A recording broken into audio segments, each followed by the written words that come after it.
In today's video, I'm going to teach you how to set due dates in Airtable. Whether you're organizing a project or keeping a personal to-do list, due dates are the simplest way to keep your work on schedule. Let's start by opening the Airtable base where you track your tasks. After you log in, open the base you already use, like a project tracker or a to-do list, and make sure you're in the grid view. The grid view gives you a spreadsheet-style layout, which makes it the easiest place to add and edit dates quickly. Next, we'll add a dedicated field for due dates. Scroll all the way to the right side of your table and click the plus button to add a new field.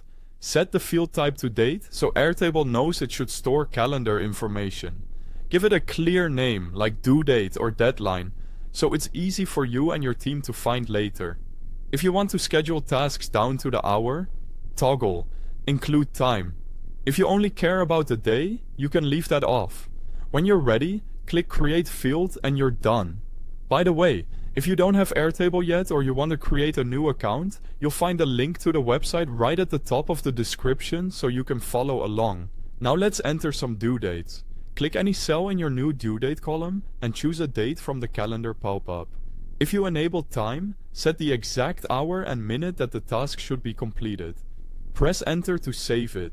Repeat this for each task so your table has a clear schedule. With your dates in place, you can manage your workload more efficiently. To see what's coming up first, click the sort button at the top right of the table, choose the due date field, and sort ascending so the earliest tasks appear at the top. This simple sort creates a clean, chronological to-do list.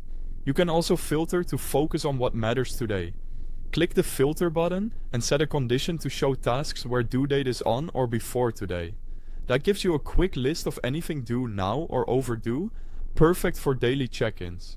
If you want an extra layer of visibility, use color-coded views or conditional formatting to highlight urgent or overdue items. A bold color for late tasks makes them stand out instantly, helping you catch priorities at a glance. And that's it. You've added a due date field, entered dates, and used sort and filter to stay on track. If this was helpful, don't forget to check the link at the top of the description and please like, subscribe and share. Thanks for watching.